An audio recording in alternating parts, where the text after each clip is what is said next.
We know that for the last 8 years in Ukraine, people have been turned against Russia. All on TV channels, the internet, social networks, and now we see that Ukrainians really hate Russian, even most ordinary people. And a lot of Ukrainians believe propaganda. They believe that Ukrainian is winning. They believe Zelensky, Arestovich. Every single day they have Перемоги, victory. And you and I know this is lie. And one more thing, many Russians have relatives and true friends in Ukraine. How to explain to people in Ukraine that Russia is not their enemy, the Russian soldiers not rape babies, that Russians are trying to help get rid of neo-Nazis in their country? How to explain of them they were deceived? How to communicate with Ukrainian friends? Well, the first thing is to recognize who's your friend and who's not your friend. I'm not a Ukrainian. I'm not a Russian. I'm an American who has studied this from a distance. And so there's inherent weaknesses in my analysis, and I hope people forgive me if I make any statements that they might not agree with. But my study of Russian history is that Ukraine is what I call an artificial country. And I don't mean that to denigrate. What I mean is that its borders are manufactured. You have parts of Poland cobbled on. You have parts of Russia cobbled on. You have a people that only recently, in the past 30 years, have identified as a nation. They've all, for many times they were part of another empire, part of the Russian Empire, the Polish Empire, the Austro-Hungarian Empire. And so within this mix, we have what I would call the Ukrainian nationalist. And I mean this in the worst way. I'm an American nationalist. I love my country. So not all nationalists are bad. It just means that you identify with your country, hopefully in a mature manner that allows you to respect other people as well. But there's nothing wrong with being proud of your country. Nothing wrong about it. But there is something wrong when you are so proud of your people that you denigrate others. And there is a brand of Ukrainian nationalism that has been personified by somebody called Stepan Bandera. I don't have to explain Stepan Bandera to the Russian people. They know who he is. They know what he stands for. Unfortunately, I often have to explain that to the American people, that there is this man who has embraced an ideology that has the Ukrainians as a superior race. Superior race. Superior to whom? Oh, the Russians for certain. The Russians are subhuman. Today they call them orcs. But also superior to the Poles. There's a name that they use for the Poles as well. I won't say it because one, I might insult people, and two, I'd probably say it wrong. And then three, they hate Jews. It's amazing that they have a Jewish president in Ukraine, but the Ukrainian nationalists use the most vile language when talking about Jews and continue to support a man who was responsible for the deaths of hundreds of thousands of Jews, hundreds of thousands of Poles, hundreds of thousands of Russians. One only has to take a look at the activities of Stepan Bandera and his followers from actually dating back to the 1920s, 1930s, but through, say, 1953, and understand that in defense of the superiority of the Ukrainian person, they murdered probably millions of people. It's a hateful ideology. And so I don't think Russians can ever expect to be friends with these people because these people have never been friends of Russia. Never. They live here in America. They are intolerant of everybody. They are illogical.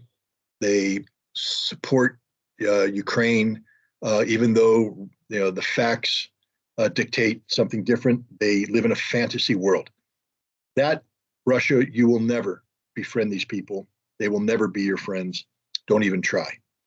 Now we go to the other extreme, the Russian population. You don't have to try to explain anything to them. they know. They know who their friends are. They especially now know that the Ukrainian nationalists will never be their friends. So you don't have to explain. They know the shared history. They understand the sacrifices made during the Second World War. They cherish the memory of the Soviet soldier, the Red Army during World War II.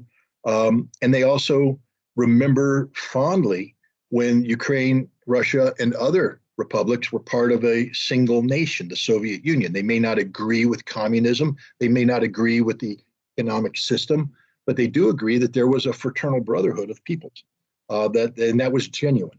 And they remember this time, especially people my age or older. So you don't have to explain anything to them. They know. Now, there is a segment of the population, which they're Ukrainian, they're not Russian, but they're not the Ukrainian nationalists. They're the Ukrainians that have bought into the concept of the modern Ukrainian state. And they're proud of their nation. They recognize there's problems. This is why they participate in elections. This is why they try to vote in politicians who can overcome corruption and bring a better life. But they want Ukraine to succeed. They are, like the ethnic Russians, they're sympathetic to Russians. I mean, I could be wrong, and I don't want people to get insulted, but you scratch a Russian, you'll find a Ukrainian grandma. You scratch a Ukrainian, you'll find a Russian grandpa. I mean, they're just there's been this closeness. They're brother Slavs or sister Slavs. They share a common history. Even when Ukraine was independent, there was a closeness between Ukraine and Russia that many in the West don't understand or comprehend. They're not natural enemies. They're natural friends. But this war has created a problem because these Ukrainians want to defend their country.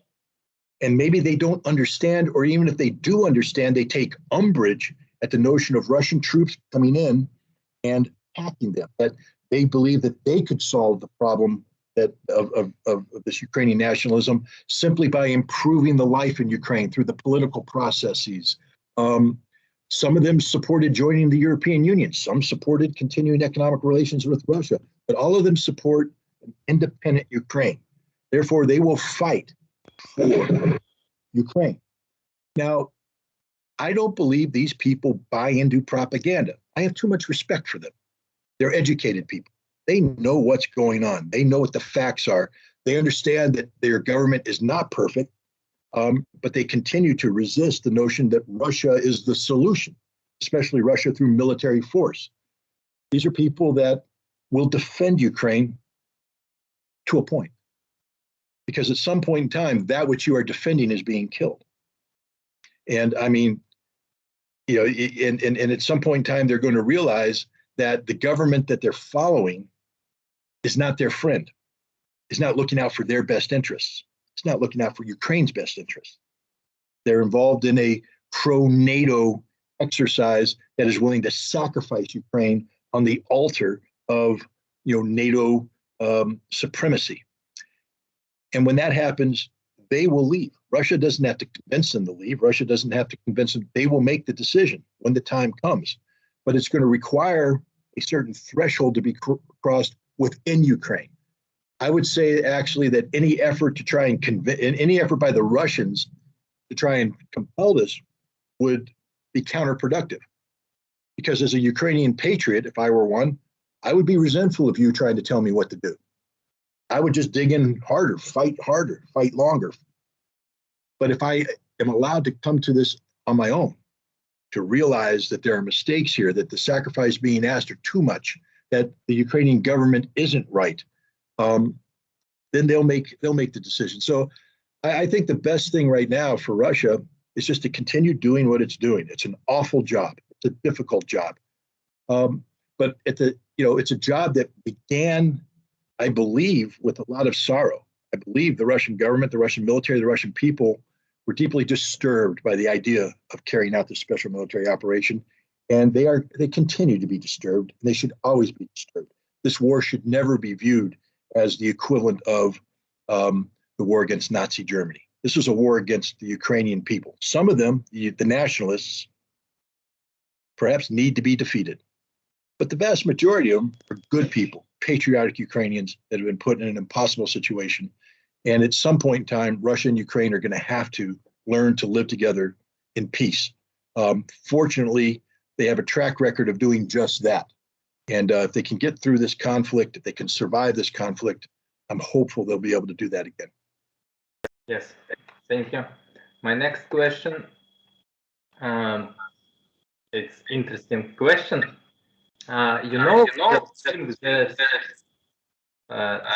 Military operation, many Russians have changed their opinion about Vladimir Putin. I often read comments as people write, I didn't support him before, but now I respect him. He defends Russia. I'm watching American TV, and he is what worries me. We Russians did not fall for maybe Putin's manipulation to create an enemy, angry enemy in the face of United States, the West, Europe, NATO, so that Russians think that it is impossible without Putin and only he will save us. Now Putin's ratings are the highest in the many years. Do you think there is some kind of manipulation here, or have many Russians people opened their eyes to what is really happening in this world? Well, I mean, let's be real. Vladimir Putin is a politician. He's a politician with a certain resume, a certain background, a certain approach, but he's a politician. And he's a politician in a system of government that has an aspect of democracy attached to it, meaning that he has to stand election. Not just him, but his party, his political party has to stand election at the parliamentarian level, not just of the nation, but around the country. And so as a politician, you need to win votes. You know? And so politicians historically try to emphasize the good and de-emphasize the bad. What I will say about what I've seen with President Putin is that he's one of the most honest politicians I've ever seen, meaning that I have yet to see him shy away from a real problem. I know there's going to be people that say, yes, but what about the sinking of the Kursk? What about this?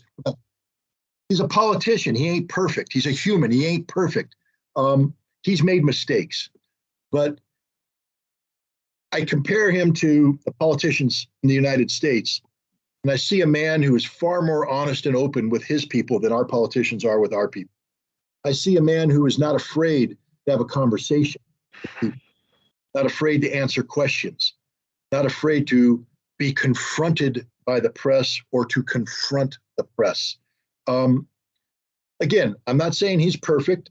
He's a politician. There is an aspect of manipulation in everything a politician does. But I would say that he genuinely appears to have the best interests of Russia in mind. Now, one of the difficulties in assessing the Putin era is that he's never been allowed to be a true Russian politician. And what I mean by that is, from day one, the West was trying to undermine him, so that Putin was not only running against potential domestic opponents, but he's running against the intelligence services of the United States, Great Britain, and others who are seeking to undermine him and remove him. Now, normally I would say, you know, tough luck, politician. If you lose an election, you're gone. That's the way it is. But Russia has a unique history, the history of the 1990s, in fact, when Boris Yeltsin allowed himself to be taken over by Western interests to the point that we actually stole an election for him in 1996. He allowed Russia to be exploited economically and politically. He allowed Russia to become weak. And I believe, again, I don't know this for a fact, but just listening to Vladimir Putin's speeches and watching him interact, that Putin will not tolerate a return to the 1990s. That there are many people who are frustrated that Vladimir Putin has not acted like your traditional Democrat, that he has been reticent against allowing domestic opposition to take root.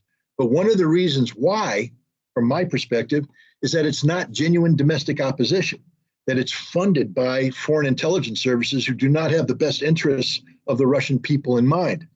So, Putin has had to do things to defend Russia that are not conducive to genuine democracy. But I've watched him struggle. For instance, a couple of years ago, there was the issues of constitutional amendments, et cetera. Superficially, you could look at that and say, "Oh, that's all about keeping Putin in power forever." But when you actually look at what was going on in the internal debates, it was about how can Russia create a system that continues to govern Russia in Russia's best interests and defends Russia from the predatory aspects of the West in a post-Putin environment, meaning that Putin recognized at some point in time, just the nature of life is he ain't going to be here. And if he's not careful and he continues to govern perhaps in the way that he did in the 2000s and 2010s, that Russia could collapse into chaos and anarchy and return to the 1990s. How do you guarantee that Russia will be Russia when Putin's no longer there? And I think that's the mindset that Putin has. And as such, he's very intolerant of those people like Navalny, who are willing to take the Western dollar, willing to do Western bidding, pretending to be genuine Russian reformists, but they're not. Is there a need for reform in Russia? Oh, yeah. Oh, yeah. Lots of reform. Everybody needs reform. You don't think Vladimir Putin knows this? You don't think Vladimir Putin wakes up every day saying, man, I wish there was a way I could get us to that point. But how do you do that? I think he's trying and he's working on it. But Ukraine is a prime example of how the West undermines Russia. This whole NATO-driven expansion, this whole effort by NATO to strip Ukraine away from the Russian sphere of influence, to undermine Russia, compelled Putin to act in a manner which I believe many Russians at the beginning of the conflict questioned. They were like, well, I'm not happy about this. I'm not happy about this war. I'm not happy about this conflict. But as the war progressed, people started to realize that Putin didn't start this war. Other people started this war. That Putin, for all of his mistakes that he made, and that's like a perception. Let's say I'm somebody who was anti-Putin. All the mistakes he made, I look at him now and I say, he actually has the best interests of Russia in mind. He's trying to do the best thing for Russia. And he's succeeding in many ways. And those people that I used to like, the Western people, I wanted to be like them. I used their internet. I watched their TV shows. I celebrated their culture. I now realize that that was just empty nonsense, that they weren't trying to destroy us. And this is the man who's trying to save us. So I think that's why you have a lot of people rallying around him today, because there's a growing recognition that Russia is a nation whose survival is on the line. And that unless they have a strong leader whose number one priority is the defense of Russia and Russians, they may lose. So they're supporting this man, this president, Vladimir Putin, for better or for worse. I think that's what's going on. It's a complicated relationship, but it's also one to understand. You have to have more than just a superficial knowledge of Russia and Russian politics. You have to have an understanding about how Russia works, why Russia does what Russia does, and why the West is afraid of Russia. And if you do that, then you realize that Vladimir Putin, while not perfect, is probably the best option Russia has at this point in time. Yes. Honestly, yet last year I support Alexei Navalny on street in Moscow, but today I understand it's a mistake, absolutely mistake. Today I support Vladimir Putin. And my last question. I will honestly say, in the first days of the war, I was sitting my Telegram 24 hours a day, 7 days a week. I read the news, watch the video. Boom, Kiev. Boom, Kharkov. Boom, fight at Gostomel iron field. I was literally going crazy. I realized that it was impossible, and I just deleted my Telegram. For example, man takes a video by phone, rockets fly, explosion, died people, and he comments on all this and puts in on the internet. But it is not funny, it is not entertainment, it is not movie. And here it's like the war is live, and the whole world is watching it. TV show.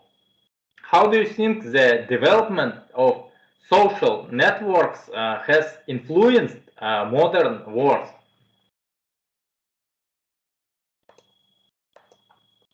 Again, a very good question. One of the problems is that you can make people, by overexposing them to what should be horrific events. I mean, people should not be entertained by a caliber missile going across the sky and impacting a point on the ground. They should be horrified. They should be terrified. And if you're there and you hear it and you feel the concussion, and then you run over and you see the burning buildings and the dead bodies, you're not going to romanticize it.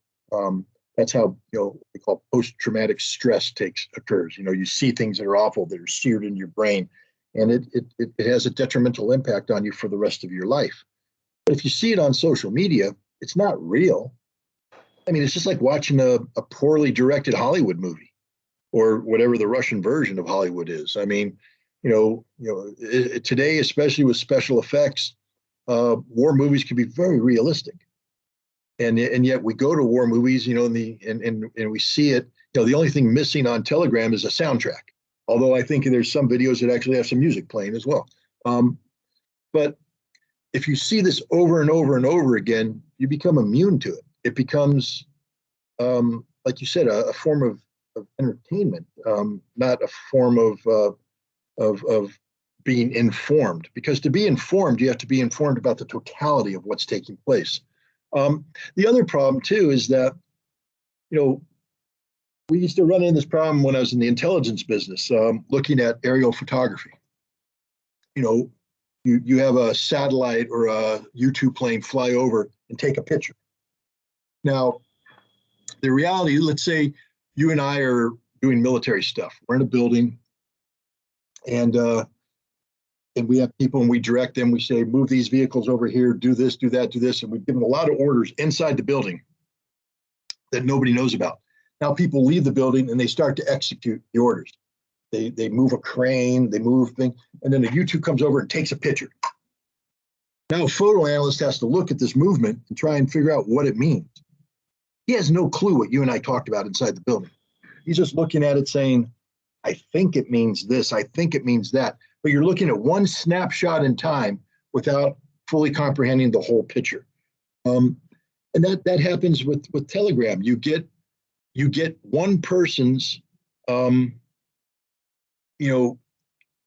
what they decided, because remember, there's an internal editing process too. They may have taken 20 videos and they go through and say, this is the one that I want to send.